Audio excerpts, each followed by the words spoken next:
It is 9 o'clock. We will call to order the August 27th, 2024 Blue Earth County Board of Commissioners Board Meeting. Our first item, those that are able, please join us with the Pledge of Allegiance to our flag. I pledge allegiance to the flag of the United States of America and to the republic for which it stands, one nation, under God, indivisible, with liberty and justice for all.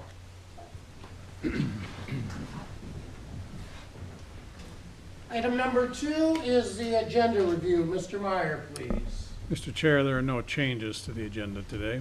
I'll move the agenda. Second. Okay, we've got a motion and a second. Discussion? Are we ready to vote? All those in favor say aye. Aye. Those opposed, no. Motion passes. The agenda review is approved as it is printed and distributed. Item number 3 is Representative Warren Olson.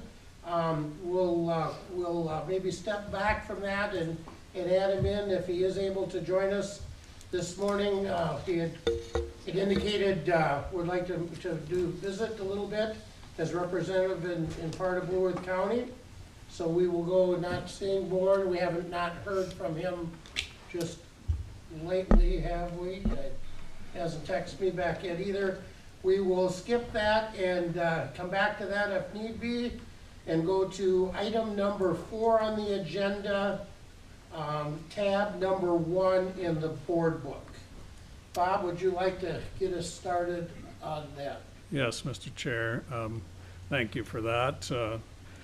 Just want to maybe run through the memo a little bit and through some of the options. And so as the board is aware that since the incident on June 24th, our county staff have been assessing the condition and safety of the County Road 9 bridge as well as the Rapidan Dam. Staff do continue to work with partner agencies from FEMA, the U.S. Army Corps of Engineers, the Federal Energy Regulatory Commission, Minnesota Department of Transportation, as well as the DNR. I've provided some history of the dam since 1970 when Blue Earth County agreed to take ownership of the property. You know, we did have to be involved in reestablishing hydroelectric production at the dam after we acquired the property, and so that hydroelectric power was reestablished in 1984. Since then, we've had a number of repairs that have been required, including in 2002, 2010, and 2017. The dam again was damaged by severe flooding in 2019 and 2020. The 2020 ice dam damaged the powerhouse, and hydroelectric power generation ceased at that point. The board is aware that the county has conducted 2 feasibility studies that were commissioned in 2021. One study was on the potential repair of the dam. The other was on the removal of the dam. The repair estimate at that time was $15 million. The removal cost was $82 million, which also included costs related to replacing the County Road 9 bridge. In 2022, the county did conduct a public outreach campaign and received feedback. As part of that project, we did look at some of the revenue generated by the dam and other revenues that were received, as well as expenses incurred. That analysis showed that the county between 1999 and 2022 spent over $500,000 more than it received in either hydroelectric revenue or financial assistance from other levels of government. In 2023, the board did instruct staff to seek the license surrender through the Federal Energy Regulatory Commission. That application for license surrender was submitted in April of 2023, but as of this point, that surrender process has not been completed. This spring, the county did participate with FERC on an annual dam safety inspection where the dam was found to be in overall satisfactory condition. And then in June, we obviously had the incident with the water overtopping the dam and cutting a new channel. Since that has occurred, we've had a number of board work sessions where the U.S. Army Corps of Engineers, MnDOT, and FEMA through the Homeland Security and Emergency Management Office at the state has provided the board and the community with information on various supports and options that are available to the county relative to both the bridge and the dam. Given that the information collected and continues to be collected actually since this information was put together, we continue to have conversations with those partner organizations. We have prepared some information for the board's consideration today.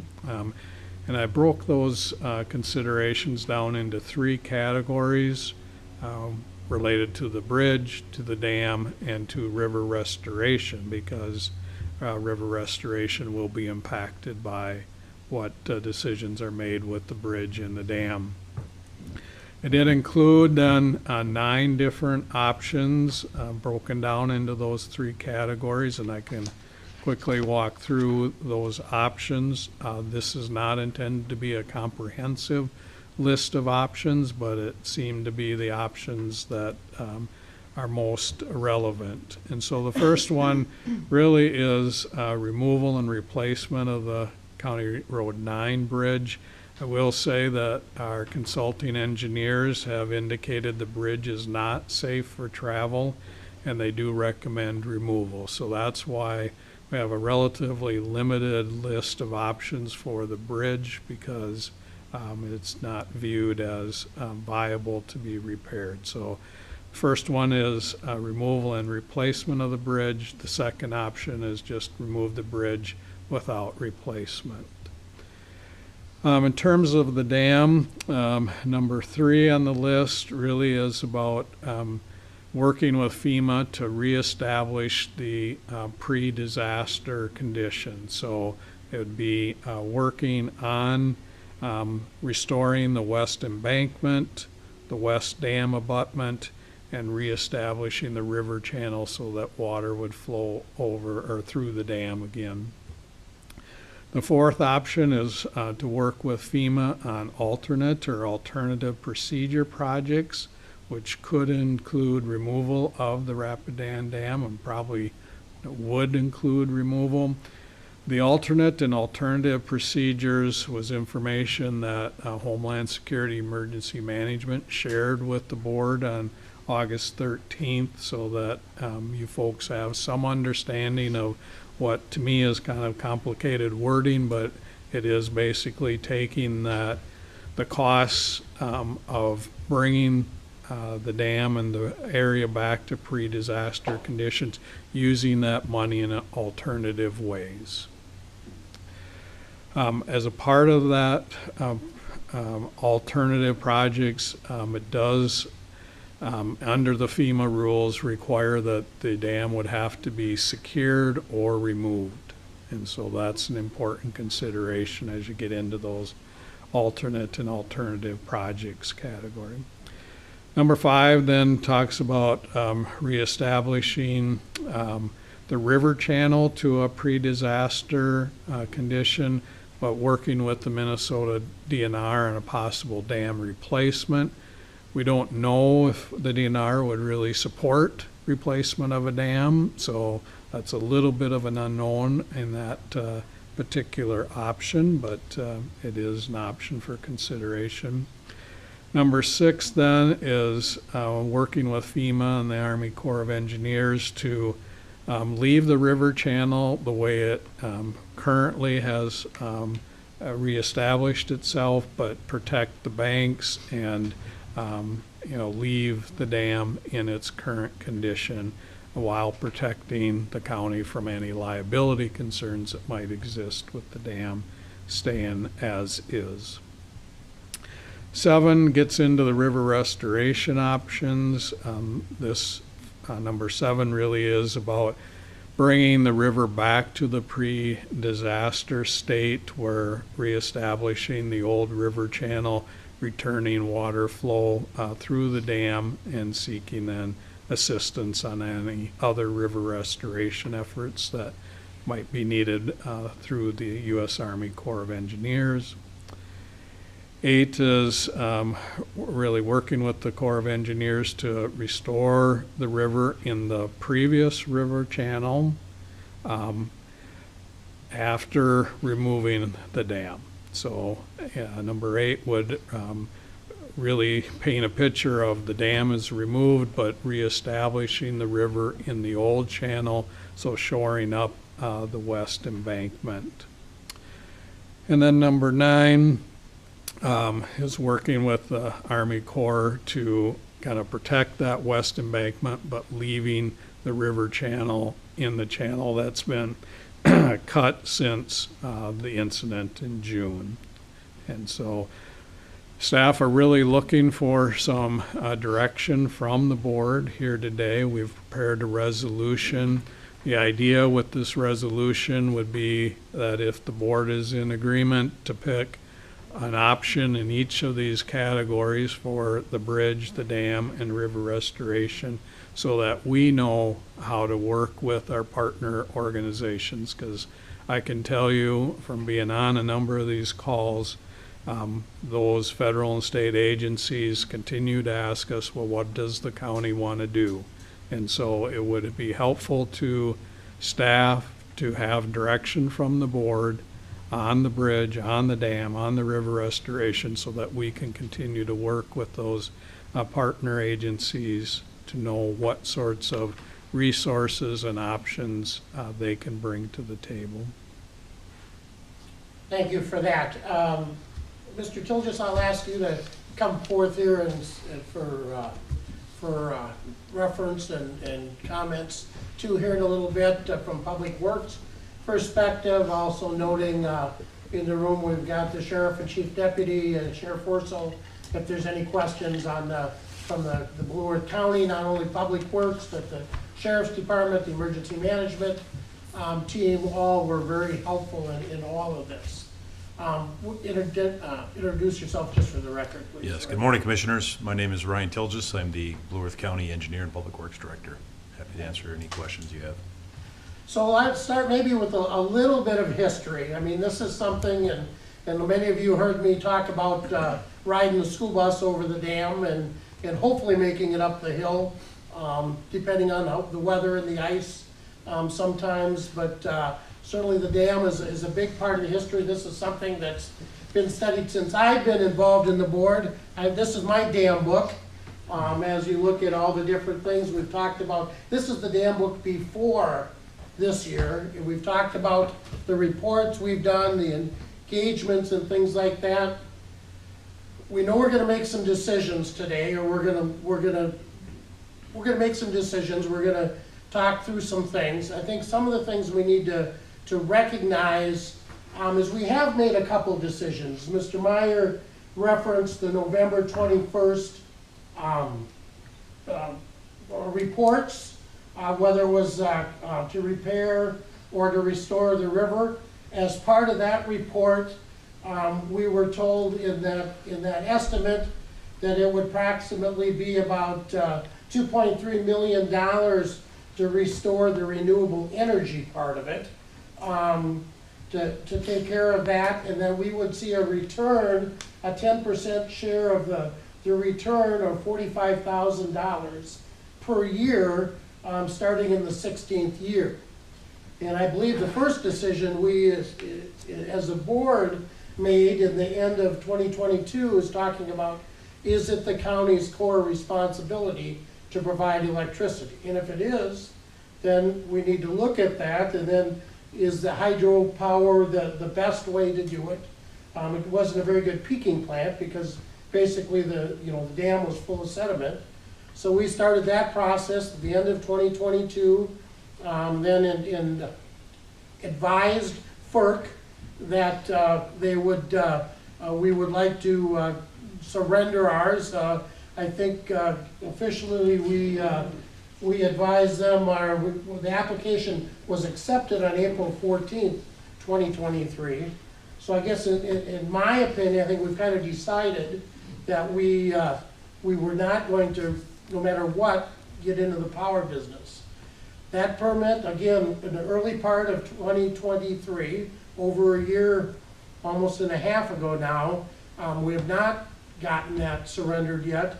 And as I understand it, Ryan, that FERC surrender is basically put on hold now because of the natural disaster, is that correct? That's correct, Commissioner. My understanding, based on our conversations with the FERC, is that the Division of Hydropower and Compliance, which is the division within the FERC responsible for these licensure surrenders, is waiting for a response from the county for clarification of which direction we care to proceed. Do we want to proceed with the licensure surrender, leaving the dam in its current condition post-flood damage, or do we want to surrender the license under the condition or intention of removing the dam? So the other decision I think that we've talked about, and it's hard. We've got bridge decisions and we've got dam decisions, and I appreciate the fact that we kind of broke them out. But what we do on the bridge design is affected or determined by a dam decision. So do we need to first make a decision on the dam? What we decide to do on the dam directly affects the current and future conditions and statuses of the bridge. I want to start with the bridge. At our work session, we heard from Stonebrook Engineering and their August 9th report, 22-page report, the bridge that was built in 1985. One of those 5 options we got was to do nothing, and certainly we know that doing nothing is too high of a safety and economic risk. I think we need to recognize it's not realistic to assume the river channel will not continue to change, either through erosion and scouring and things like that. That report was very clear that portions of the bridge falling into the river channel are likely, especially with any future flood event could endanger that structural integrity, causing additional effects and things like that. As we looked at that, so I think as we think about the bridge, I guess I'd ask the county board for their thought is, are we still okay with not doing nothing? I mean, doing nothing is not an option. Is that consensus? Okay. We looked at some other things, whether it be rebuilding the substructure. That wasn't economically feasible to take the top part off and try to do something. We looked at riprap protection, sheet pile protection, keeping in mind that a lot of those things, although they'd help against the scour, it would increase the water velocities and make some of those scour problems worse with the sheet pile. So we're looking at bridge removal is one of our options, and to me are we looking at a bridge removal, and we've got kind of 2 decisions, a bridge removal without replacement of a bridge, or bridge removal with replacement of a bridge. I think that's the first discussion point in my mind, is where are we as a county on the need of a bridge at that location. Mr. Chair, I'd start out, I think the bridge, about 500 cars a day, 550? 500 almost 600. 600. So it is a low daily use traffic, but my concern with it not being there is the farm to market. My understanding is it's a road that gets used a lot for the crops and getting in and out of the fields and getting grain to the market. So I think that's probably the bigger way in here, and I don't think, I won't support not putting it back at this point. Other thoughts? Mr. Chair, Go ahead, Mark. I would just concur with that. There is a number of people, and like I said, farm to market, that use it. And part of the reasons that it was redone in the beginning, so I believe in the same as what Kip was saying. We need to put a new bridge in. Not only is it an important farm to market, but it's also important for the bicycle riders that want to go out into that area. It's been, I mean, it's, without that bridge there, the farmers on one side are traveling 45 minutes to get around to their fields. On the other side, if not longer, if they're driving a combine, it's a lot longer. But that area has been known as a very big nature area, and having a bike trail and actually expanding that bridge so it includes a bike trail, I think would be a good idea. I agree. I think in 1985, our predecessors built it for a reason, and I agree that we keep it, rebuild it. And I would just add that we talk about farm to market, and that's true, but it's also market to market. I know Rapidan Elevator, most of the corn that they get ends up value added, either going to a feed mill or most of it to an ethanol plant at Lake Crystal, and this has certainly caused them some inconvenience and things like that.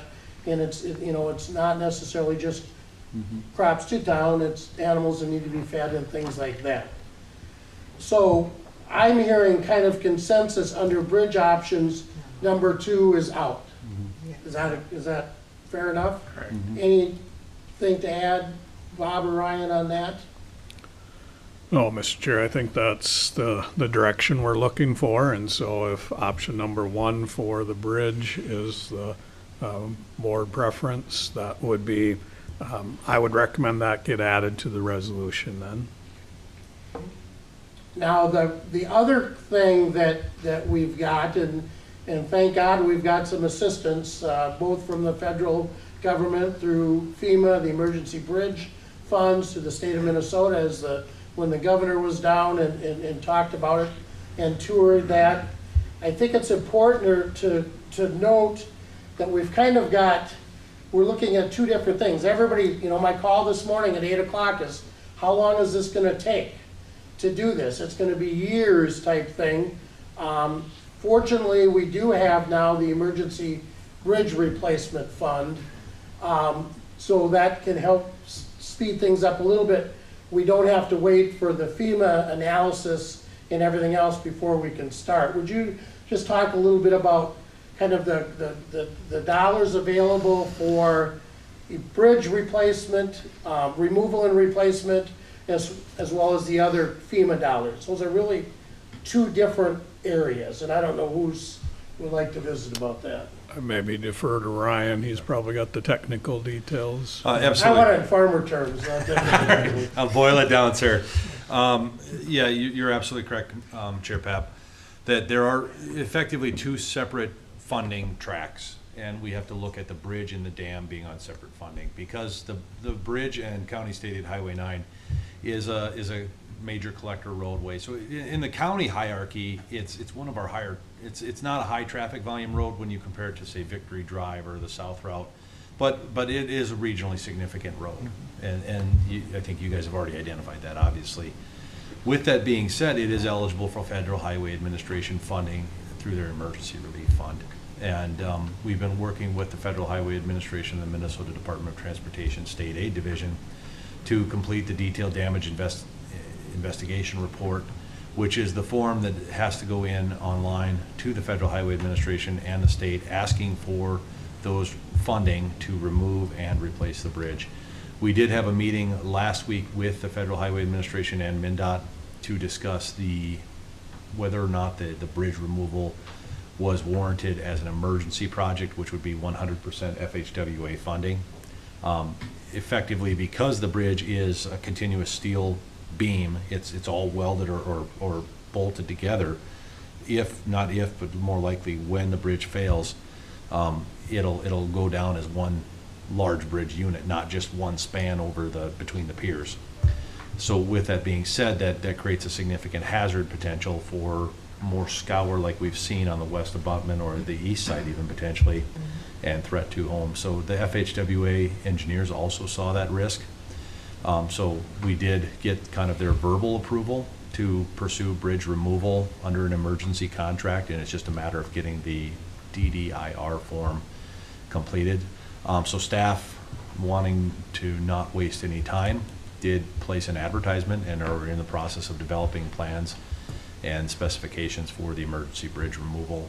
And we set a preliminary bid date, just assuming that all of those paperwork would be moved through, and we can always delay it as need be, but we wanted to at least get the advertisements placed so that we are beginning that process and being proactive. Thank you for that. And that's good news too, I believe. I think it's important to remember that the type of bridge we've got there now that was built in 1985, it was a specific bridge because of the dam structure.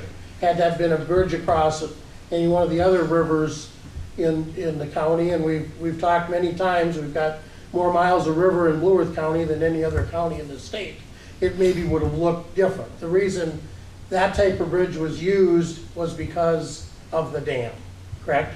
Yeah, that's correct. Because of the dam's location, that somewhat dictated where the road could go. Additionally, because of the impounded sediment upstream of the dam, it was dramatically different kind of design conditions. When the sediment contributed towards the bearing strength of the bridge piling that are now obviously exposed and at risk of collapse, that sediment provided a component for that bridge to be stable. And obviously in the current condition, were the dam not there, I think you'd see a different profile and a different alignment and a different location where that bridge was placed, perhaps closer to where the dam location is now. It's hard to say. But yes, with the dam in place or out, it's a different design parameter. Under the federal highway funding, for us to qualify for a categorical exclusion, which would allow us to effectively replace the bridge in kind, or at least in similar nature, in a similar location within the county right-of-way envelope, we would be able to forego having to go through extensive environmental review, because that area's already been disturbed. That bridge has already been constructed once. The dam was already constructed there.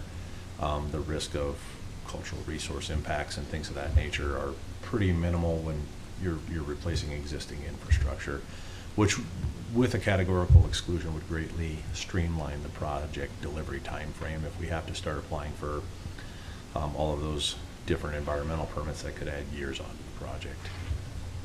So as we're looking at number one under bridge options is to pursue removal and replacement. I guess to me that's kind of a 1A and a 1B. Is it a similar bridge or a different design?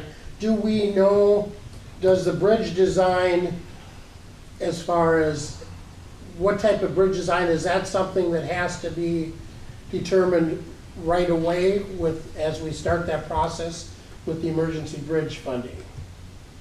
Yes, we would want to get a consultant on board right away to start preliminary design. And I think one of the things we'd want to look at is within that right-of-way envelope, are there ways that we can improve the bridge design? Ideally, perhaps a longer span across wherever the future river channel is going to land based on the dam decision, and getting the bridge piers out of the main channel of the river so that we don't run into issues with the debris accumulation like we've historically had at that location. The height of the bridge has been a significant problem as well, because obviously we can't reach an excavator over the edge and clear debris from the piers as it accumulates. So if we could get the bridge designed to kind of accommodate the river channel in a better fashion, I think we would want to see if there's minor alterations that can be made with the profile and the alignment of the road although we're somewhat tied in on both ends, obviously, and especially on the west side with residences and private properties on the west side. But I think we'd want to take a look at that, and that may drive the design of the bridge, whether it's steel beams or depending how long of concrete beams we can get in there. But the bridge design that you can draw up is specifically dependent on our decision whether we Yes. remove the dam or not. Yes, Because you have to make a bridge design for the dam removal or a bridge design without the dam removal, correct? that's correct. We're going to need to know what's going to happen with the dam for an efficient bridge design. Otherwise, if you have to span, where the channel has gone to and where the channel was, you're adding potentially much more bridge cost than is necessary, and it may be a larger, structure, and much less efficient, and, but not a great use of taxpayer funds in comparison to the more efficient alternative. All right. So are we all somewhat good under the bridge as we're looking at number 1 as being part of the resolution? I'm good with that. I'm good. Okay? So now we're going to the dam options. Now, we're in the middle of the state fair. It was 4-H judging last weekend. It's open judging during the week, and it's FFA judging this weekend. And those of us that were in FFA, as we judged livestock and everything else, typically you judged 4, a pen of 4, and you put them in place, whether it was 4, 1, 2, 3, or whatever. It's been a long time since I've judged pigs, but a lot of times, or any kind of livestock for FFA, but a lot of times it's a whole lot easier to pick out the worst one in the pen than the best one in the pen. And doing like that. As we look at our pen of 4 under dam options, and kind of with that, I guess I'm looking at discussion first of the one where it talks about rebuilding. Is there one in there as far as rebuilding a new dam? Number Replacement. 5, I believe. Number 5, okay, yep. With the replacement of the Rapidan Dam. Okay, where are we on that for discussion? I haven't heard from any constituents or anything that we want to put a different new dam in spanning the what we've got now. I see no purpose for I'm not another interested in dam. that at all. No, we're beyond that. Vance, got any emotional attachment to pig number 5? You come back to like the house hunters, and you can X that one out, I think. Okay. So now, to me, it kind of is the dam, does it stay, or does it go? But before we get there, Ryan, please talk a little bit about, I know as part of the FERC permit, there's some steps that have to go through with historic significance and things like that. Give us just a little update on that and what has to happen. I mean, maybe that might not be an option if it's got historical value. Talk to us about that. Yeah, Commissioners, thank you for that. I was able just yesterday to connect with the division director for the Minnesota State Historic Preservation Office per our discussions at the last board meeting. And based on that discussion, we've talked about in the past that the county is going to pursue having an architectural historian and evaluate the dam for its historical relevance. We had the letter from 1999 that stated it was potentially eligible. It was kind of an unofficial or an opinion letter, but it was potentially eligible for listing on the National Register of Historic Places. Obviously, since that 1999 letter, there have been some structural changes to the dam, replacement of the bridge deck, the filling of the sluice bays, the bulkheading of the timber needle gates, the reconfiguration of the steel tainer gates, and then obviously the apron repairs. In addition to that, the dam had obviously had major changes completed to the interior of the dam in the 1985 retrofit, recommissioning it for power production. So she understood that, and we're planning to hire a consultant to proceed with that evaluation so that we can have an idea of what that determination is going to be ahead of time, and not, typically speaking, that determination and that request is initiated by a federal agency. But it certainly appears that regardless of however we proceed, there will likely be federal funding attached to this. If there were only state funding attached, this would not be a requirement. However, it's highly likely that there'll be either FEMA or perhaps direct congressional appropriations, or perhaps Army Corps of Engineer dollars. There's a high likelihood of having federal funds. So we're gonna, I think, receive proposals this Friday and hopefully approve that work. With that being said, then, that determination would go to the State Historic Preservation Office, and they would have it. And effectively, what they're looking for is that their order of preference is that A, you avoid impacts to the historic structure, if it is indeed eligible or listed. Obviously, I think we all acknowledge that avoiding impacts to it is impossible. Secondly, minimize impacts to the structure. And then third, if you can't do the avoidance or the minimization, is to mitigate, which would be historical documentation, perhaps interpretive amenities or historical plaques and boards and things that monument the history of the dam prior to removal. The other consideration that we discussed was the hazard potential. Dams are different than old houses or perhaps even old bridges in that they're holding back or impacting the flows of these rivers, and they have a much higher hazard potential. And the public safety element of leaving it standing there, very difficult, obviously, to secure against public and other things. So they certainly understand that. I couldn't get a definitive answer because obviously we don't know whether or not it will be eligible to be listed. But I'm perhaps trying to read the tea leaves a little bit. It didn't appear that they would be obstructionists to the decision that the county board makes. And that it certainly appeared that they understand, but this is going to be a dynamic process. But I didn't get a hard no. If the board were to choose, say, removal or replacement or any of the options that we have in front of us today. It certainly seemed like they understood this condition that the county was in. And they also have a programmatic agreement with FEMA that may apply, but we've got to work through that process. We have our meeting with FEMA finally coming up in the following weeks. So hopefully that answers your question. Any clarifying questions or comments on that? That's kind of what we got reported the last time. A couple more details, but thank you for that.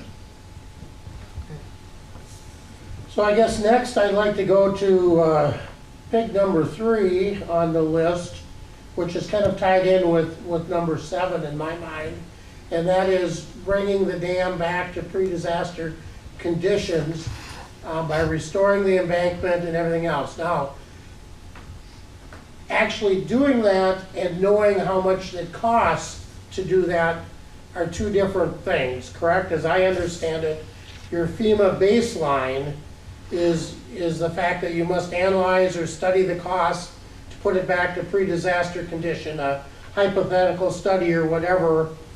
That's where our FEMA dollar amount comes from, is what would it cost to put it back like that? That's correct, Commissioner. So we will know that, or we have to know that before we can move forward. Correct. Correct? Okay, so I guess my question to the board members is, as we look at number 3 under the dam options, which I think a lot of it kind of ties into number 7 under river restoration, is what is our interest to restore that embankment, the abutment, and reestablishing that river channel. In other words, filling the hole back up to do that. And I know that would probably take a lot. I don't know how many cubic feet of ground we've lost, but what I guess to me discussion on number 1, or I'm sorry, on number 3 would be pertinent. Would that be fair, Bob? Yes, Mr. Chair, and I think you're absolutely right. It does tie then to number 7 when you start talking about the river restoration. So these options are somewhat tied together in ways that you've just described, but I think that discussion around number 3 would be a good one for staff to hear the board's position on. Well, I was there, I'm sorry, I was just gonna say, I was there the Friday that we hauled 4,000 tons of riprap, not 400 tons, but 4,000 tons to try to save that first pier, and whether we're successful or not, I mean, we got that job done, but it would have been a lot more than that to fill the rest of the hole. So I just don't see that that is our best path forward.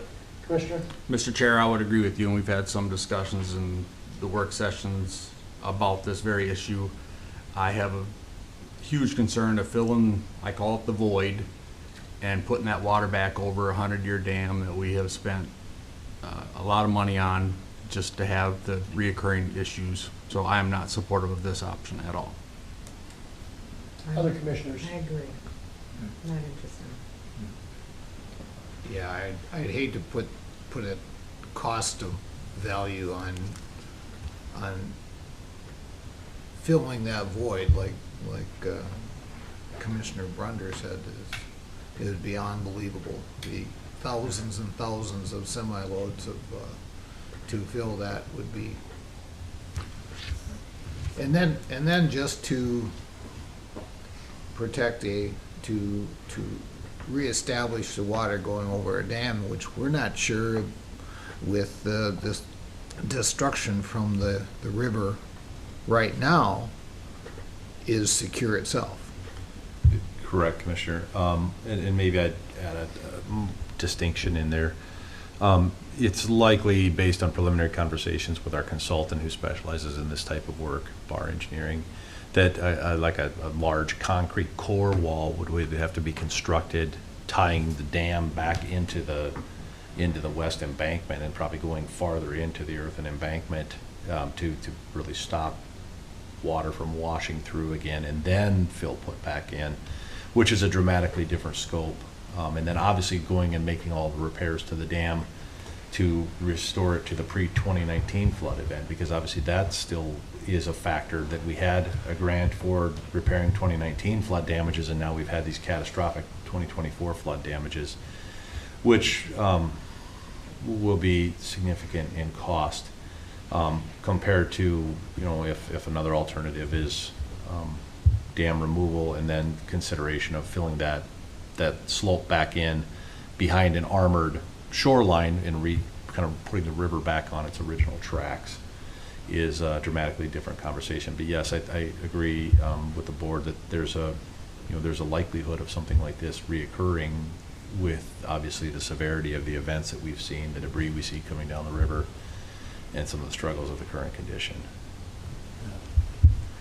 And I concur with all the comments, and it's like, it's pretty hard to fool Mother Nature, and it took its course. She took its course. Wow. You always call it she. Yeah, it's, I don't know what the heck kind of money it would take, and I don't think it would solve it. So. I do think we have to be clear that our June 19th FEMA, that was approved, later, that goes away now with this new FEMA thing, that checkbook or those dollars that we had not spent yet, asked for an extension on, those dollars will go away with the new FEMA event, correct? That's my understanding, Commissioner, you're correct, and that those damages from 2019 that were left unrepaired, based on our conversations with HSCM, should be able to be rolled over into the new grant application that is coupled with the 2024 flood damages. So I'm kind of feeling consensus that number 3 and number 7 on our list are X'd out. Yep. Yep.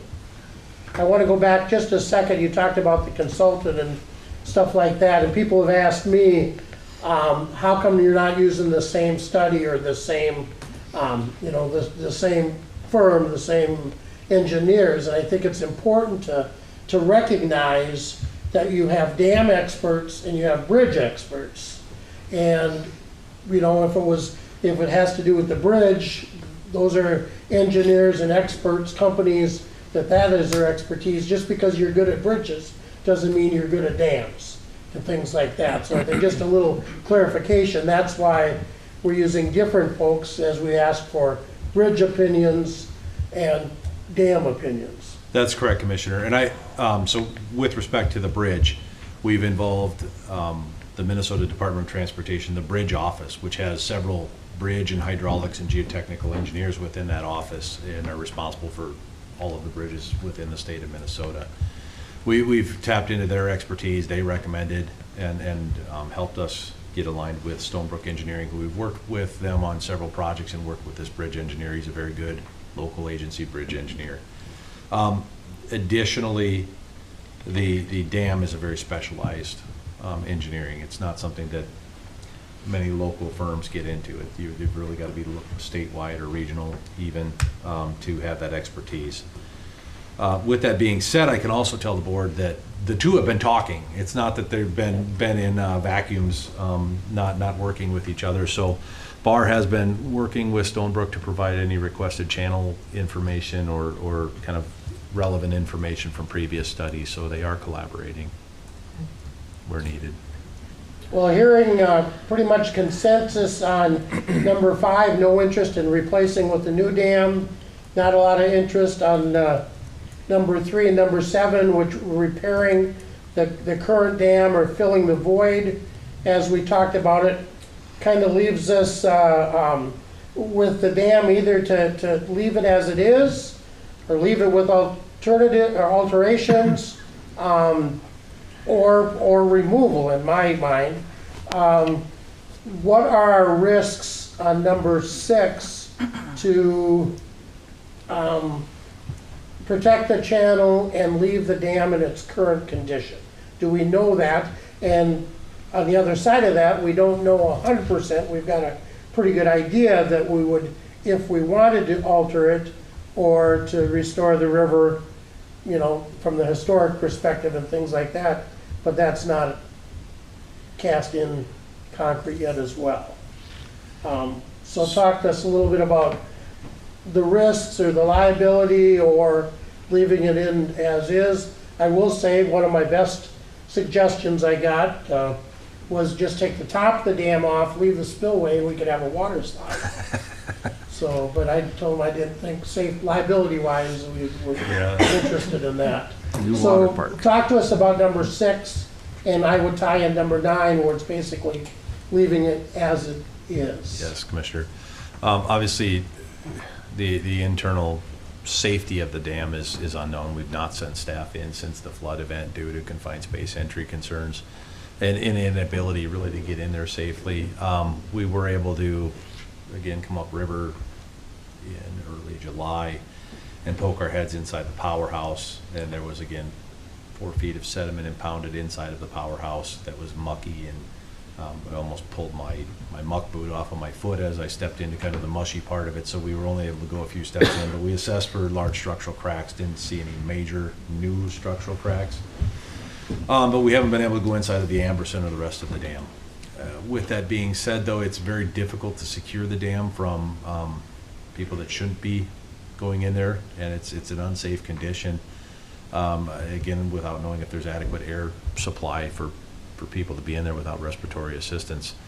Additionally, you've been out there. We have it secured as well as possible with chain link fencing and other things of that nature, but we know how over time the public tends to go around those things and begin trespassing. So that's a considerable liability concern, as well as the fact that, you know, you can now with the sandbar created downstream, that anybody via kayak or canoe could potentially be climbing around on the structure. It's just seems to be a matter of time before somebody is injured or worse. With that being said, it's kicking the flows around. You're creating an odd or awkward river dynamic by the flows hitting the dam and then bouncing around it and then bouncing off the layers of bedrock and eating away at that and having to come back and make a bend. Obviously, the rivers want to straighten themselves out to all extents practical. It would require pretty robust armoring of the river to leave the dam in place, and even with that, I don't have a lot of confidence that what armoring we would attempt to do would be sufficient over the long term, given the fact that you know, we watched during that large flood event, we watched 8-foot boulders get washed away. The traditional materials that we use to stabilize rivers are based on certain velocities, and we experience velocities almost 4 or 5 times greater than those velocities that those riprap rock is designed to withstand. So with that, I think the longevity of those repairs, I would anticipate that that's going to be kind of a continual problem child on that west embankment of trying to protect it and be a little bit of a money pit in the long term. Coupled with the safety. The other part of it, I think that's a risk, is the funding factor. We don't know for sure if interim repairs are, if the funding is viable. So we know, as Bob said earlier, funding through FEMA would cover either repair of the facility or removal. It doesn't really talk about interim river stabilization, so that's something that we would have to work through with FEMA. But based on, I've been trying to work my way through their funding assistance guide, I don't see it clearly laid out in there that that's something that's necessarily going to be available to the county without us coming up with a strong argument for it, which may be a challenge. And I think that maybe draws attention to number 9 on the list, where I think number 9 really is an option tied to number 6, that you can't maybe look at those independent because it really gets into that river restoration. As we protect that bank under option 6, you still need to deal with the river restoration aspects of that option. My call this morning suggested just break up the dam, the top of the dam, and just move it over to the west bank to armorize that you know, because it's going to get worse. I mean, the river will continue. We've got highly erosive river and erosive sandstone, you know, so that's something we have to do. If it's a structural integrity or if it's a safety issue, by leaving it in, they can't hardly make us keep it, can they? If it's structurally unstable, I'm thinking more on the historical or the Yeah, that's something we'd have to work through, but in fact, I brought that up somewhat point blank in the conversation yesterday. I said, we've been at these situations historically where we've been at an impasse because 2 bridges were listed on the National Historic Register. Unfortunately for the Dodd Ford Bridge, my predecessor found an alternative solution, and for the Kern Bridge, we were able to find federal kind of one-off dollars that were left over from another specialized project that we were able to utilize to pick and salvage that bridge. But those were both in situations where I think the county had somewhat given up hope and at one point was ready for those to just fall into the river and collapse. Obviously, the magnitude and scale of the dam, that's not something that, based on my understanding with our conversation, not something that they want to see happen, not something the county wants to see happen. And as you alluded to, there's a significant amount of liability and risk there, and I think they understand that can't be just left. We can't look the other way. So I guess I'd be interested in board members' comments on either number 6 or number 9, the leaving as is. Mr. Chair, I'll give a little bit of input here. This one was one of the options that I thought was viable. You know, I really spent a lot of time thinking about this one and talking with different people. But at the end of the day, I think with the recommendations we're getting from staff and the challenges we would have with that old dam again, I just don't think it's a viable option at this point. I just don't, I won't be able to support that one. I think, you know, we don't have a dam anymore, now we've got a weir. Yeah, got a That's weir. directly water where we don't want it, quite honestly. And the erosion issues we have in the river all the time, this is gonna make it worse. Yeah. What would happen to our park at the end of the day? I agree with Commissioner Brunder and yourself. Number one, we have the responsibility of the dam itself, and if somebody gets hurt around that dam. But having the weir there is a very good possibility, having a flood like we had back in 19, or having a flood like we had this year, that it could actually go through the field and connect to the other side. The field beyond where the dam store was, it actually, and if I'm right, there's a lot of sand in that field. and it could actually run right through that field and connect to the other side, to the river. And that's not something that I want to say I was approving of. We're building a bridge in the wrong spot, is what you're saying. No, if we get that dam out of there, that it wouldn't be doing that. Right. I agree. I, The dam's a hazard. I'm not gonna, So are we at consensus then, the number 6 and number 9 yeah, are Xed out? Correct. So that, to me, looks like we're kind of talking now about number 4, and arguably would number 8 be a part of that, Bob? That's correct, Mr. Chair. So number 4 talks about working with alternate or alternative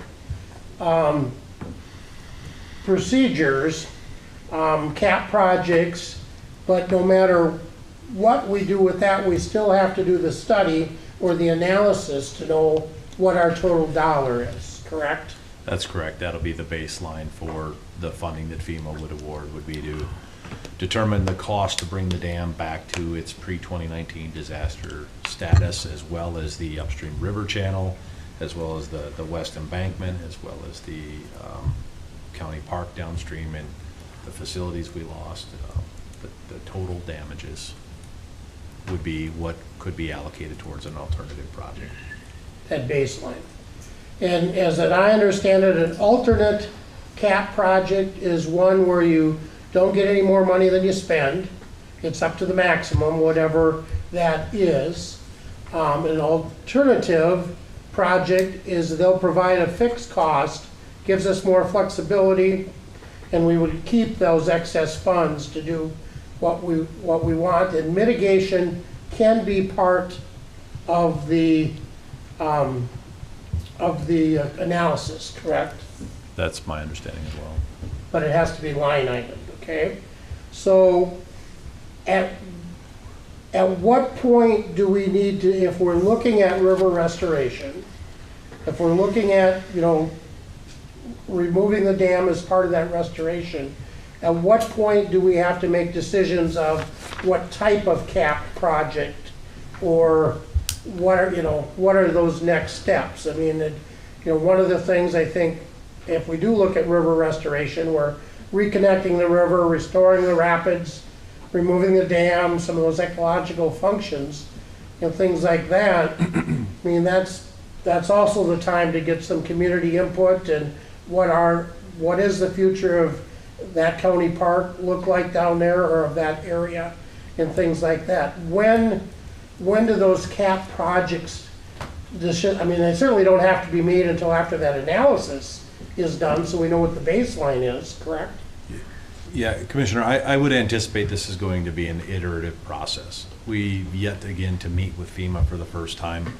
I think when we have that kickoff meeting, we intend to have, if administration's interested in being there, our emergency management folks, BAR, and other staff, obviously from Public Works Department.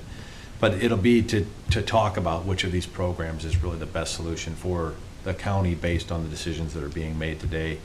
And then proceeding with that preliminary engineering evaluation for those baseline costs we've talked about, and kind of working through all of those specific details, because yes, there are quite a few questions about which of those programs best fits our need, and I certainly think it's going to become much more clear as we meet and work and talk with FEMA, and perhaps even get our FEMA representative assigned to the dam. Perhaps there's even an opportunity, if the work session seemed to have been very productive, to have them attend a work session to talk about this process as well. So again, we're really waiting on FEMA to meet with us. Okay. Are we hearing what we need to hear, Bob, for future direction, or what are some follow-up questions or next steps that we need to talk about today? Well, maybe I'll just go back to your previous question for a second and say that, from a staff perspective, I think we're at the start of developing a path forward. And so when you say what are the next steps and stuff, some of that is the work that's in front of us, so we can develop a path to get us to some of these final outcomes that are desired. And I'd agree with you. I think we are going to need a lot of input in that process to ultimately come up with those outcomes. But until we get, some direction here today, hopefully, we were unable to move forward down a path with our partner agencies. So, if there is consensus on the board in terms of which of these options to include in a resolution, I think the first next step is to throw that to a vote to determine if the board has true consensus. Then you will be directing staff to continue to work with those partner agencies with that direction in mind, so that we can bring back information to the board in future work sessions or board meetings, so that you understand and can give input into the policy components of whatever direction is determined. And as we asked for some background in the resolution, but wanted to have this discussion before we looked at that. So by my notes here, I think as part of that resolution, we're still concentrating on 1, 4, and 8, correct? Correct. Okay. Commissioner.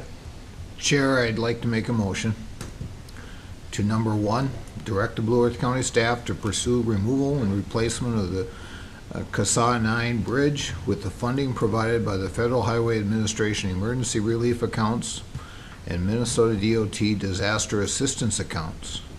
To number 4, direct the Blue Earth County staff to work with FEMA on alternative procedures projects, including the removal of the Rapidan Dam. And number 8, to direct the Blue Earth County staff to work with the U.S. Army Corps of Engineers to restore the Blue Earth River in a river channel established post-dam removal, and seek federal and state funding assistance for the river restoration. Okay, we've heard the motion. Is there a second? I'll second. There's a second. Discussion. I don't have anything else to add, except that, we spent a lot of energy and a lot of time on this. I appreciate all the staff and the FEMA and the groups that have come in and talked at our work session, the sheriffs and the sheriff's office, Eric Weller at the emergency management. We have been really digging into this over the last few months, and appreciate all their time and efforts. And then, during the catastrophe with your staff out there, I know they were out there 24 hours a day and working extremely hard, so we appreciate that. And we've explored every option I believe that there is, and I think we come up with the proper ones to move forward. I would like to add that after, this isn't part of the motion, but after this is completed, after the motion, the county and the private organizations, recreation, different organizations should get together, create a group, so we know how the river is going to look like after this happens. How can we improve our recreation? How can we improve our kayaking? How can we improve our bicycle riding, and get this area back to where we know what it was before? This has been a rough thing for us. We've been going through this. We've been talking about the dam for 5 years, but of course this year it came out really, that Mother Nature came out and showed us we have to push this thing along. Well, we got a great park program in place, a good park board, so we got lots of resources. Right. Other discussion? Are we ready to vote on the resolution as it is in the board book, concentrating on number 1, number 4, and number 8? All those in favor say aye. Aye. Those opposed, no. The motion carried. The motion passes. The resolution is approved. Any last things on this? I do want to get to Representative Born Olson before we take a short break. Appreciate that. Anything else on this topic?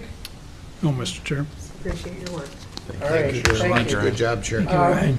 Representative Olson, as I understand, not even you can move an overturned semi in the middle of a road to get out of your way. So we appreciate your flexibility. And honestly, you probably now know more about the Rapidan Dam than you wanted to, but I would just, as introducing you, remind the folks, that Monday morning, 6:55 was my first phone call and text message, and certainly one of those was from Representative Olson wanting to know what can we do, how can we help, and things like that. So we appreciate that outreach and you being involved in this throughout the whole process. So thank you for listening to our hour-long discussion. Absolutely. Thank you, Commissioner Papp.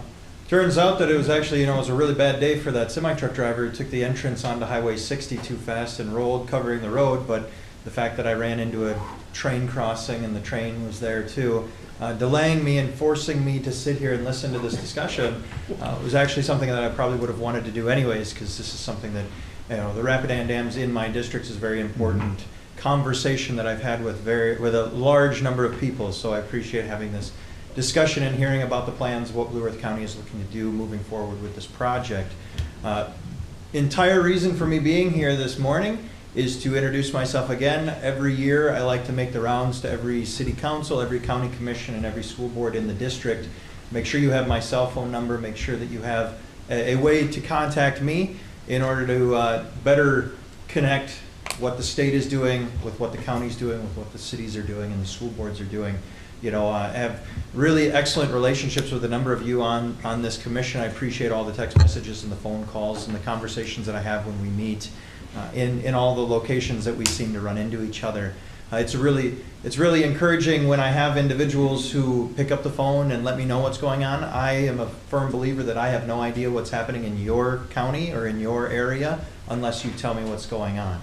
And so it's your job, if you are the grass, the bottom level boots on the ground individuals who see things every single day in Blue Earth County. I'm not in Blue Earth County every single day. And so by allowing me, establishing that relationship with me so I know what's going on, better assist me in helping do what I can for you. And understand that those of you who look at it and say, well, Bjorn, you're not my representative, that's you can say that, but as Vance will tell you, I'm a firm believer in the fact that Mankato is the hub of this area. Southern Minnesota depends on Mankato's success. And Representative Brand and Representative Frederick will attest to it, at least they better attest to the fact that Bjorn Olson is a firm believer that when Mankato succeeds, his district succeeds as well. So if there is something that Mankato needs, ensure that I know about it as well so I can poke and prod Frederick and Brand a little harder to make sure that it happens. As well as working for the state. So firm believer that Blue Earth County is in a really good position because you have a vast amount of individuals representing you in St. Paul. So entirely here just to talk to you, introduce myself, and listen to any of the conversations that you think I need to know moving into session starting in January. Obviously it's a long ways from now, it's August still, but I've begun, I don't play favorites, but Blue Earth County Commissioners, you're the first commission I've gone to on my walk around the district. So take that as you will. You're the first county commission. I've got 3 others that I need to get to. Entire reason for me being here. So unless there's something you think I need to know immediately, other than, this was a wealth of knowledge that I needed to know, so I appreciate that. You have my cell phone, and you are more than welcome to call me at any time. For any reason, send me a text message. You're not bothering me. That really bugs me when people say I didn't want to bother you. My job is to be bothered by you. All right. So if there's nothing else, I'll let you get to it, and I appreciate your time. Well, we certainly appreciate your time as well, and your role on the tax committee, transportation, both finance and policy, veterans finance and policy is important to a lot of us in Blue Earth County. So I appreciate that, Commissioner. I probably should have led with a little more of an introduction, but we know each other pretty well, so I appreciate that. Thank you. Thank you. Yeah, thank We you. we will recess the county board meeting for just for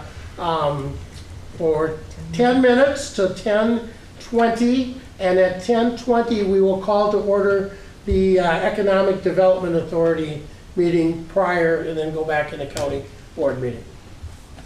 All right? recess till 10:20.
Call to order the Economic Development Authority meeting. The first item is to review the agenda. Bob, please. Mr. Chair, there are no changes to the agenda I'll today. move the agenda. Second. A motion and a second, discussion. Are we ready to vote? All those in favor say aye. Aye. Those opposed, no. Motion carried, the agenda is approved as printed. Next item is the August 13th minutes. What is your wishes? Move the minutes. Second. Okay, a motion and a second, discussion. We ready to vote? All those in favor say aye. Aye. Those opposed, no. The motion's passed. The August 13th minutes are approved. Next, I'd like to ask Nancy to come forward to talk about the Housing Trust Fund ordinance. So, welcome, and my apologies, you probably know more about the Rapidan Dam than you thought you were gonna know when you came today, so appreciate your patience. History in action. True. Today I wanted to talk about the local housing trust fund. It is a consistent and flexible resource that helps communities incentivize and leverage public and private resources to jumpstart affordable housing projects in our community. The county identified the establishment of a housing trust fund during the development of our Affordable Housing Action Plan, and the state of Minnesota encourages local governments to create a housing trust funds. And in 2017, the state legislature actually defined the housing trust funds into law, providing clarity to assist local jurisdictions in dedicating these public revenues for housing. They also further incentivized it by providing the housing trust fund, providing 1-for-1 and 1-for-2 matches to communities with housing trust funds. And with the establishment of this housing trust fund, we would be able to seek funding through Minnesota Housing in a request for proposal that's coming out this fall. So it's an important time to be able to leverage more funding for the trust fund. In addition, the state legislature last year further supported the housing trust funds by creating the statewide affordable housing aid. And in 2023, Blue Earth County was certified and received $165,141. Likewise, the city also received $288,957 to put into the housing trust fund. And this year we received that same amount. So it's a good time to start looking at this effort. Under the statewide affordable housing aid, they do give us definitions that we should be serving households that have income which does not exceed 115,000 or 115% of the area median income for home ownership, and then 80% of the area median income for rental housing projects. And in your packet, I did provide you some area median income definitions, so we can choose to use area median income at the statewide average, or we can use area median income for here in Blue Earth County. So as we look at projects and make those determinations, we have those options in the trust fund. The county may begin its housing trust fund using the statewide affordable housing aid, and then can incentivize the matching dollars through the state using possibly general fund dollars. Today we're bringing before you an ordinance to establish the housing trust fund, and it sets the purpose and the intent for the fund. And it's really intended to encourage the creation of affordable housing for renters and owners. It also promotes preservation of affordable housing, and it prevents and ends homelessness, as well as providing rental assistance opportunities. Other ordinance components provide the description of funding sources that we can use to build the trust fund, how we're going to distribute the funds, and then creates an advisory board that would make recommendations to the EDA for the use of the funds. And some of the sources of funding really have to do with private cash donations from citizens and businesses. It could be grants and loans from federal and state governments. It could be principal and interest from loan repayment agreements and activities of the trust. It could also be local levy dollars, general fund balances, application fees, and the like. The resolution that we have today creates a housing trust fund, and it outlines the creation of an advisory committee in partnership with the city. And this advisory committee would review and recommend planning and priorities for affordable housing, as well as recommend how we loan out or grant out to recipients. And in addition to having city and county staff as part of the committee, each EDA would be able to appoint 2 members to that committee. So following this public hearing today, the requested action is a motion to approve an ordinance establishing the Housing Trust Fund and approve a motion by resolution to create the Housing Trust Fund Advisory Board. Do you have any other questions? Any clarifying questions? Pretty good. Okay, it's not hearing any clarifying questions. We'll open this meeting to public comment.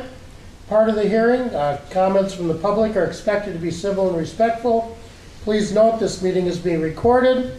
There's a 5-minute time limit. County administrator will be giving you a 1-minute warning and let you know when you've used your allotted time. In addition, the board may restrict or limit the time allotted to a person whose remarks are repetitive or not relevant to the matter under consideration by the board. If you'd like to make a comment regarding the Housing Trust Fund ordinance, please come to the podium, state your name and address for the record.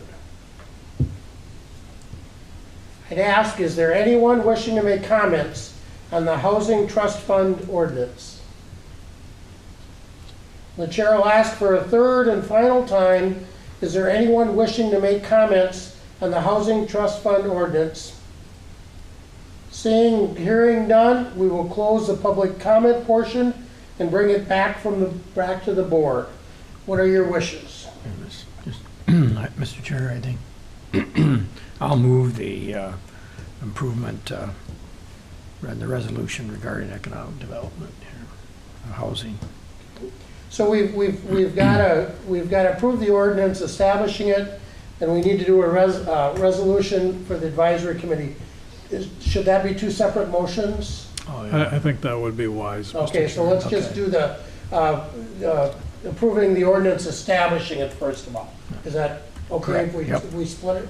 Okay, I have a motion. Is there a second? I'll second. There is a second. Discussion. Are we ready to vote?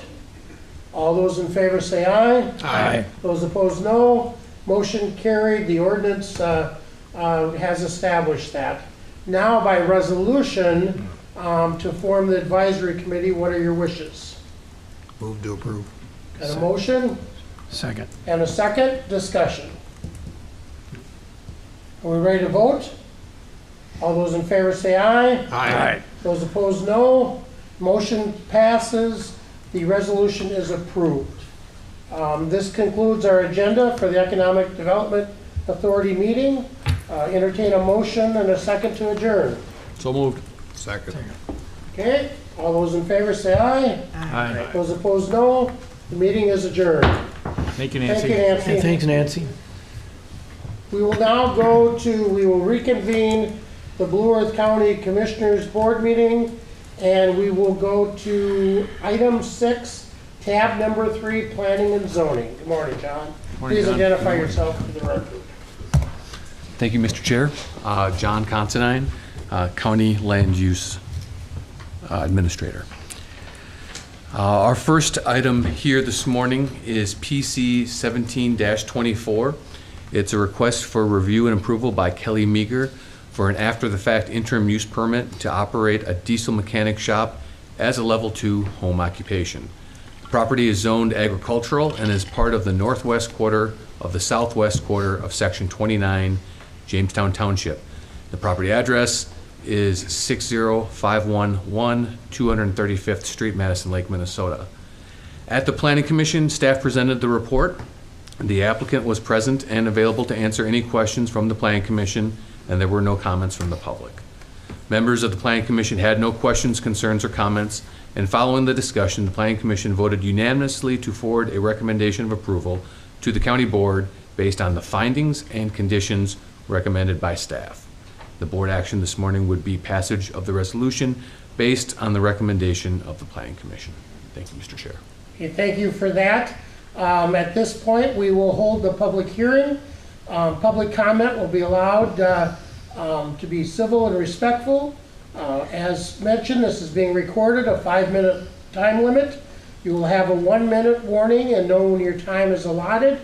Again, we may restrict or limit the time allotted to people whose remarks are repetitive or not relevant to the matter under consideration for the board.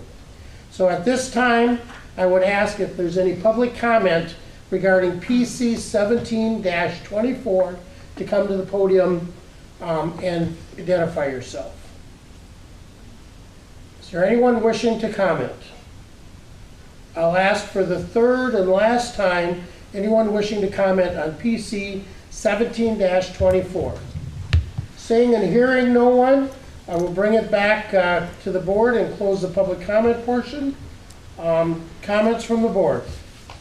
I don't have any comments, Mr. Chair, but I would move the resolution based on the recommendation by the Planning Commission. Second. Got a motion and a second, discussion? Are we ready to vote? All those in favor say aye. Aye. Those opposed, no. Motion carried, it is approved. Next item, please. The next item is PC 33-23. It is a request for review and approval by Gerald O. Schaefer Living Trust and approval of an interim use permit to operate a short-term rental. The board will note there are two of these requests today from the same applicant, so it is not a typo, there are two applications. The property is zoned rural town site and is in the shoreland of Lake Madison. The property consists of Lot 7 of Block 1, Shorewood Edition, located in Section 36 in Jamestown Township, Township number 109 North, Range 25 West. The property address is 62715 Shorewood Lane, Madison Lake, Minnesota 56063. At the Planning Commission, staff presented the report.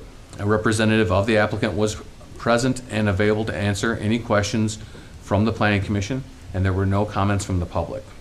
Members of the Planning Commission had no questions or concerns or comments, and following the discussion, the Planning Commission voted unanimously to forward a recommendation of approval to the County Board based on the findings and conditions recommended by staff. And the board action this morning for this item would be passage of the resolution based on the recommendation of the Planning Commission. Thank you, Mr. Chair. Okay, you've heard that, and we will do this in two separate public comment portions. So at this point, we'll open the public comment specifically on PC 33-23. Ask if there's any comment to come to the podium. State your name and address for the record. Is there anyone wishing to make comments? The chair will ask for the third and last time, anyone wishing to comment on PC 33-23. Seeing and hearing none, I will close the public comment portion, bring it back to the board. What is your wishes? Vince? I would move that we pass this based on the recommendation of the Planning Commission. Second. Got a motion and a second, discussion? Are we ready to vote? All those in favor say aye. Aye. Those opposed, no. Motion carried. PC 33-23 is approved. Go to the next one, please, John.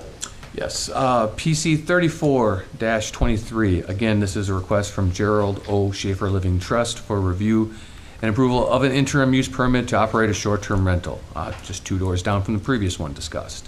The property is zoned rural town site and is in the shoreland of Madison Lake. The property consists of Lot 9, Block 1 of Shorewood Edition and is located in Section 36, Jamestown Township. The property address is 62683 Shorewood Lane, Madison Lake, Minnesota 56063. At the Planning Commission, staff presented the report. A representative of the applicant, again, was there and available to answer questions from the Planning Commission, and there were no comments from the public. Members of the Planning Commission did not have any questions on this proposal either. The Planning Commission discussed the density of short-term rentals in the area.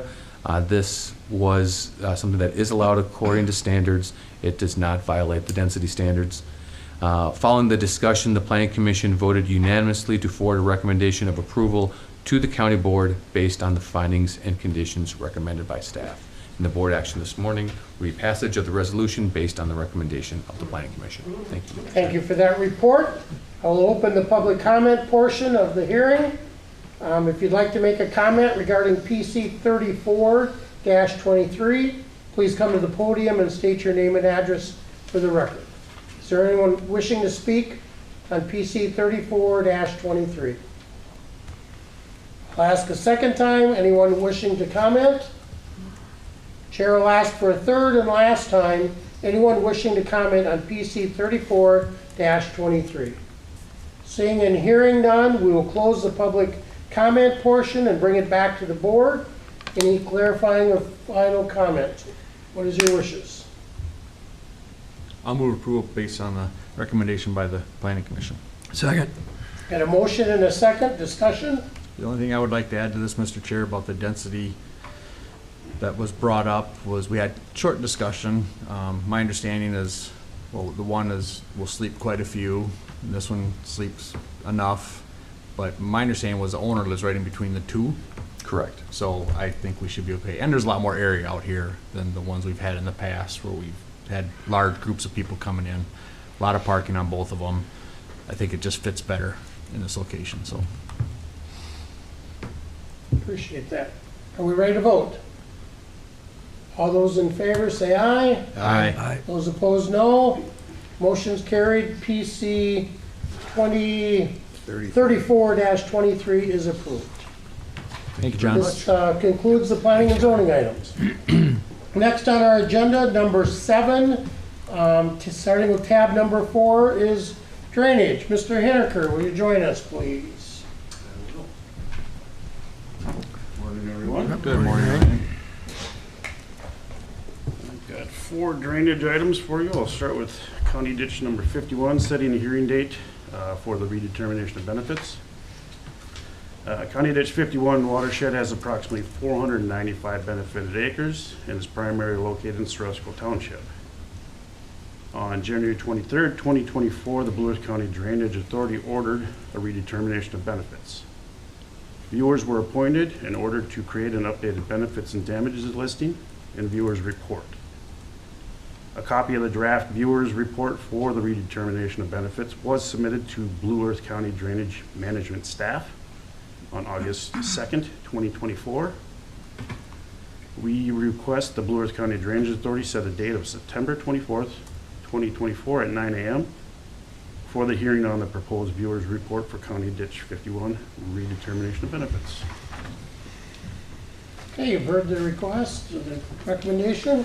I'll move approval. Got Second. a motion and a second, discussion. We ready to vote? All those in favor say aye. Aye. Those opposed, no. Motion carried. The hearing date is set for September 24th at 9:00 a.m. Got 2 more similar in nature. Next is County Ditch 91, redetermination of benefits, setting hearing date. County Ditch 91 watershed has approximately 652 benefited acres and is primarily located in Sterling Township. On January 23rd, 2024, the Blue Earth County Drainage Authority ordered a redetermination of benefits. Viewers were appointed in order to create an updated benefits and damages listing and viewers report. Copy of the drafted viewers report for the redetermination of benefits was submitted to Blue Earth County Drainage Management staff on August 2nd, 2024. Again, we request the Blue Earth County Drainage Authority set a date of September 24th, 2024 at 9 a.m. for the hearing on the proposed viewers report for County Ditch 91 redetermination of benefits. Okay, you've heard the recommendation. I'll move approval. Second.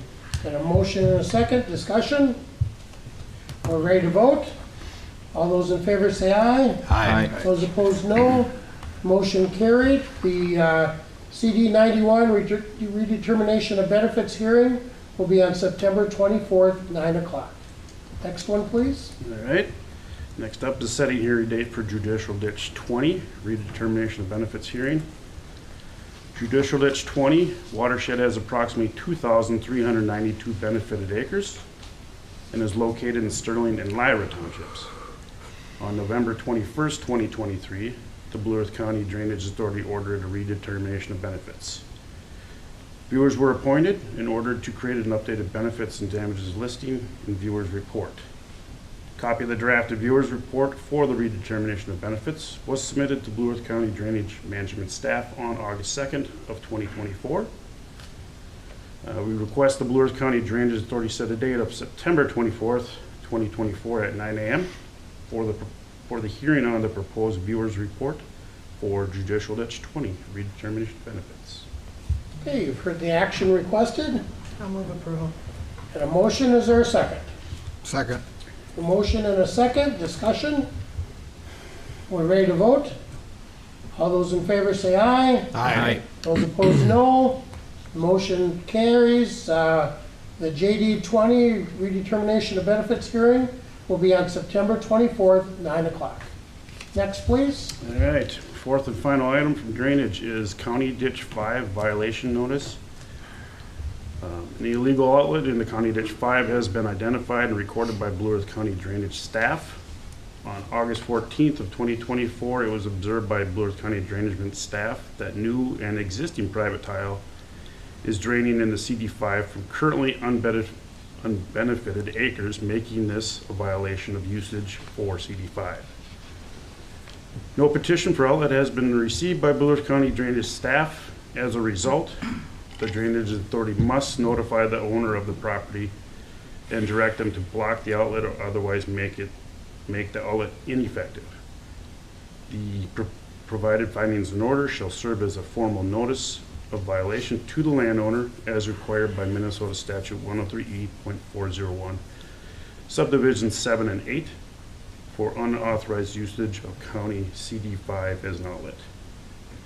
Today, we request the Drainage Authority approve the draft findings in order so that it may serve as the violation notice to the landowner. Okay, and you see the drafted order in our materials. What are your wishes? I just have a point of clarification, Mr. Chair. So Ryan, you're telling me, as I read this, is that they have to plug it, they won't have an option to be accepted into the petition in? So I'm just clearly reading what is laid out in statute. Okay, I don't know that we have actually historically ever done that in Okay. Blue Earth County drainage management history. But we have given others the opportunity Okay. to petition in the past. So all right. Then one more clarifying question. Have we reached out to the landowner at this point and tried to? I have not yet. I don't We have a start with point of this? contact. Okay, I have spoken with the private tile contractor that was doing the work and let him know that he might want to give them the heads up that this is not all right, legal. all right. Well, I can support this as long as we give them a chance to petition in. For sure. Okay, Yes, thank you. most definitely. Just want that clarification. Yep. I'll move approval. Okay, got a motion and a second, discussion. We're ready to vote. All those in favor say aye. Aye. Those opposed, no. Motion carried. The findings in order is approved. Mr. Commissioner, I was going to note too in the findings in order, it does give a date that they would have. Oh, okay. Within over a Okay. timeframe. Oh, Yep. I Yep. didn't look at it that detail. Thank you for that. Yep. Thank you, Ryan. Thanks, Ryan. Thank you, Ryan. Thanks, Ryan. We will go to agenda item number 8, tab number 8. Mr. Manderfeld, please join us.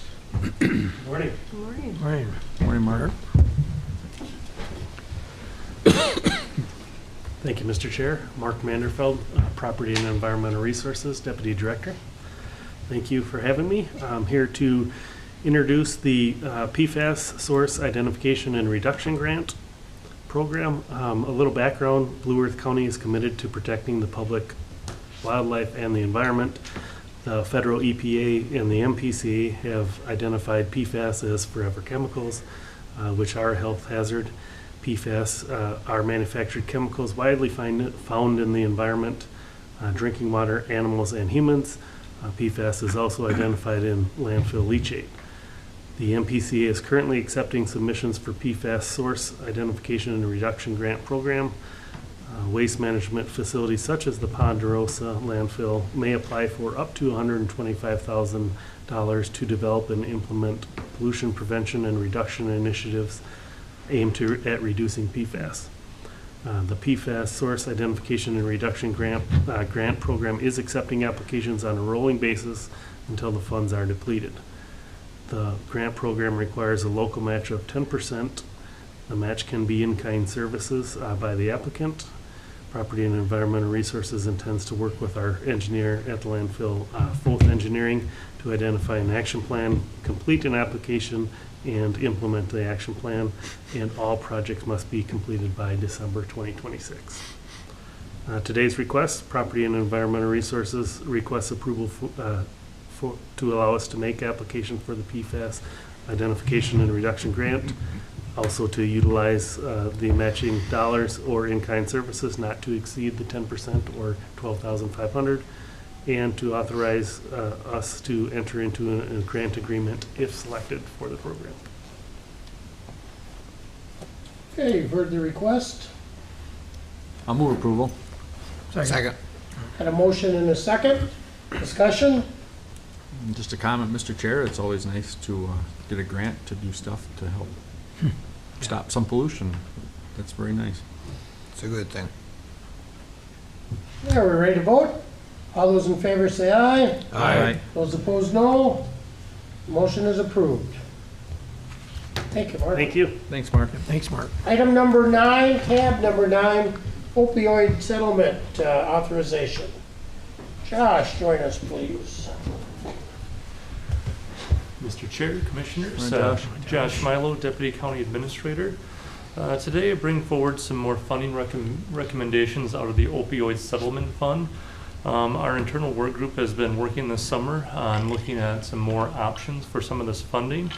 And after the summer, there's 4 areas that we're looking for board support to authorize the funding for out of the opioid settlement funds. One is for the Parent Support Outreach Program. This is done out of the Blue Earth County Human Services Program. This is a program, there is some shortage of funds, and so one of the things we've talked about with our group as we're doing some work here that is a evidence-informed and prevention strategy for a perinatal population and for the youth for intervention. There was a recommendation to support this program to help support that program going forward. That's also very similar with the First Steps program. The First Steps program is also a program from Blue Earth County Human Services as well. And this is something to, with some of lack of funding, is to continue to support that. That's also a program that's from perinatal up to age 3 years old for what they're doing for support of that program. So with those 2 programs, the Parent Support Outreach Program is sometimes you may hear from Human Services called their PSOP program. That'd be up to $35,000 expenditure, and for First Steps would be for up to $15,000 for that. One of the things we talked about is that we'll look at this, and next year as we get through the budget process, we'll talk more with the group and we'll look at what funding looks like for those programs and determine if that's something that we'd be looking at coming back again, or if there's another way to get funding for those programs. The third option here that we have in here is from Hello World. This is a parenting, coaching, and education that's really done through their children's mental health and with child protection. Really, as it talks about, is for parent coaching to not only work with the youth that they're working with Human Services, but also working with those parents to help those with when it comes to mental health or potential child protection issues. That's for funding up to $25,000 as well for that program. The fourth item is with the Catalasso Group. This is a program that works for truancy intervention and mediation, and this would be up to $25,000. This is the first time that our county is looking at working with the Catalasso Group. They're a fairly new group the last couple of years that have been doing a lot of work in Scott County. And as our Human Services and Community Corrections and a little bit talking with their school district, they've had some really good success in truancy prevention and intervention. And that's something we've seen over years, and I think we've seen even more strongly over these last several years, we've seen that uptick in truancy.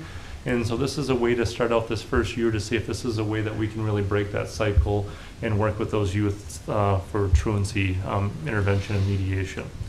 So those are the 4 items, total up to $100,000 for those 4. And at this time, I'd respectfully request that the approval of funding in the amount of $100,000 for those programs listed in this memo.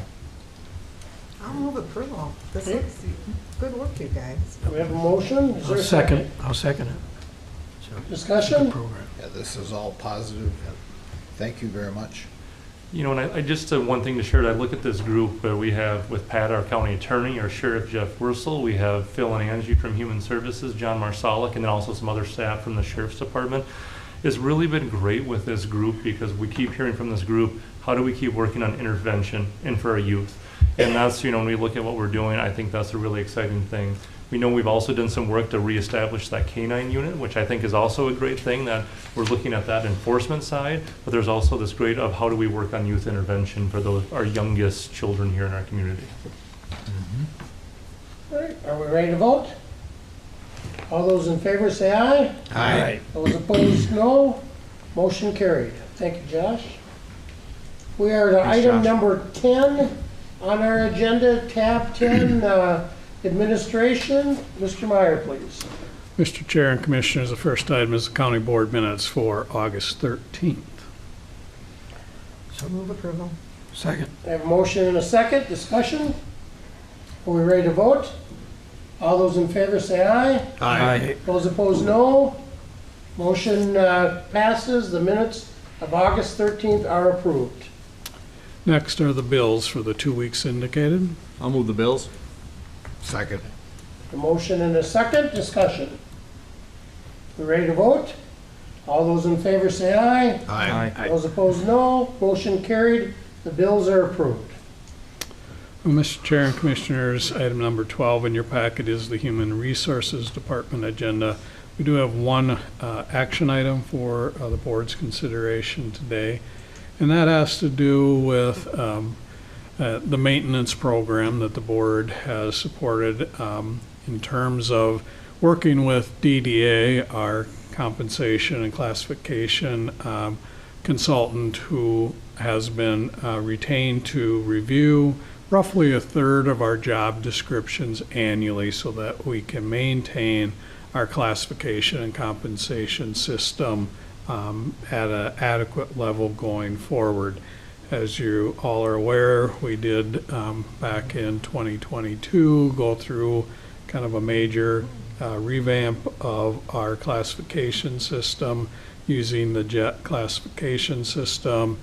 We also looked at our market, a market study to look at our compensation to make sure that we were competitive in the market. And so this maintenance effort really is designed to keep us in a competitive position and keep a system in place that meets our requirements under the Pay Equity Act. And so the consultant has worked with the departments in terms of looking at job descriptions from, again, about a third of our positions, focused mostly in the public safety arena, although it did pull in some other clerical level positions that cut across the county.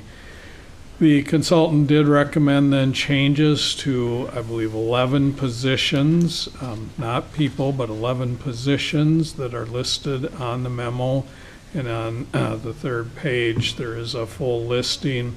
All of those recommendations that are bolded on the third page are the positions that were recommended for an adjustment in their grade.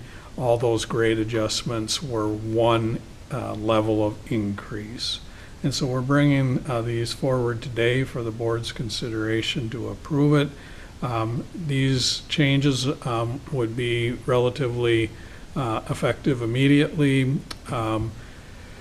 It's a little change from what we've done in prior years, where many of these grade adjustments would have been made effective January 1st of the next year. As a part of this process, though, we felt that maybe having this board approval, I should have caught Laura beforehand this morning, but I think we want to try and make the date effective with the next pay period, just so it lines up and makes the administration of this a little bit cleaner. But really seeking board's approval today of those grade adjustments listed. I will move approval. Okay, we have a motion Second. and a second. Discussion. Budgeting, how's this gonna fit into our budgeting process, Bob? Well, part of the change to make this implementation effective now, we can build it into the 25 budget. So, with the action today, we can have HR make those Okay. changes and build that into future budget runs. Okay. Other discussion? Are we ready to vote? All those in favor say aye. Aye. Those opposed, no. Motion carried. They're approved.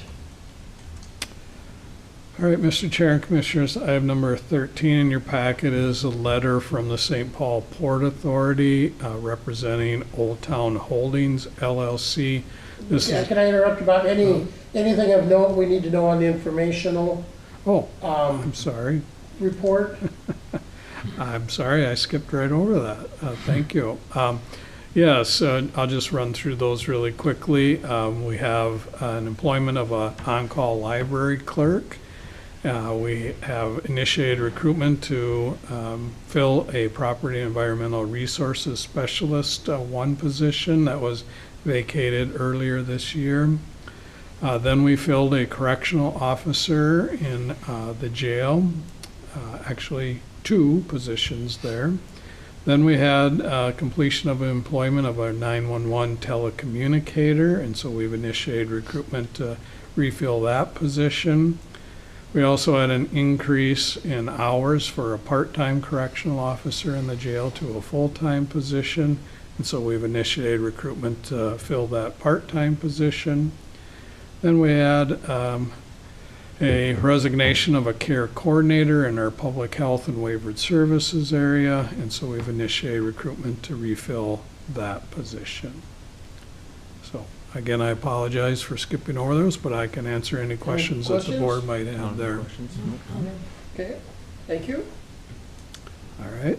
Now, number 13 in your packet is the letter from the St. Paul Port Authority, again representing Old Town Holdings LLC for a property assessed clean energy special assessment. This assessment amount is $1.5 million. The way PACE works is these requests get approved at the county level. It's a private financing option through the St. Paul Port Authority.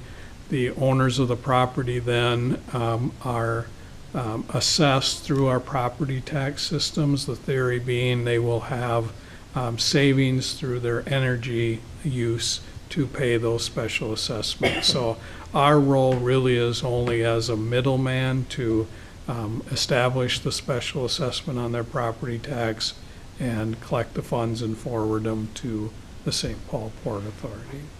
We've done these previously, not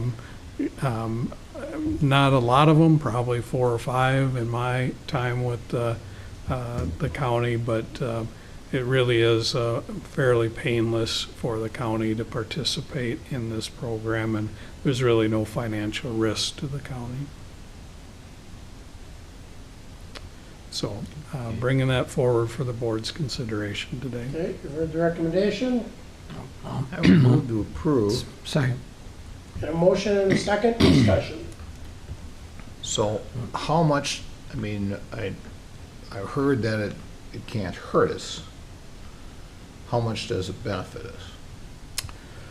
Really what it is you're supporting private development in the community by not standing in the way of that property assessed clean energy option.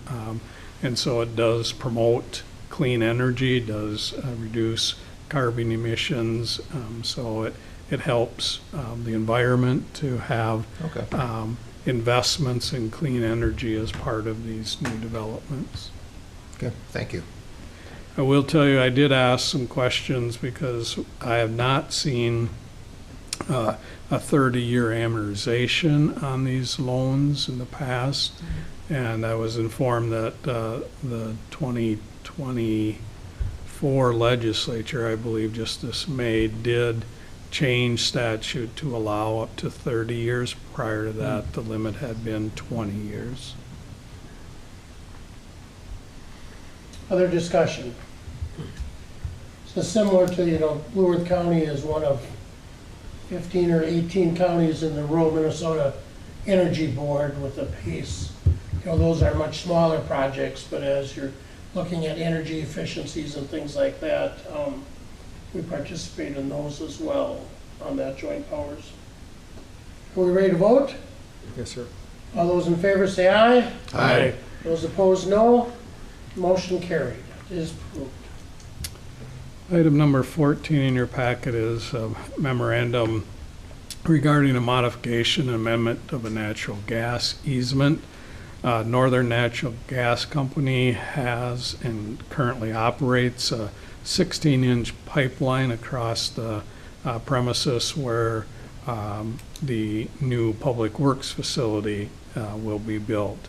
And so this easement currently cuts across the southeast corner of that property, so it's not in the area where the county plans to build, but the easement was established many years ago, and it basically had the easement across the full 76 acres or whatever it is. And so we worked with Northern Natural Gas to try and restrict that easement to just a 90-foot wide strip of land centered on the pipeline. And so they have agreed to that. And so bringing forward for the board's consideration a modification amendment of that Northern Natural Gas easement.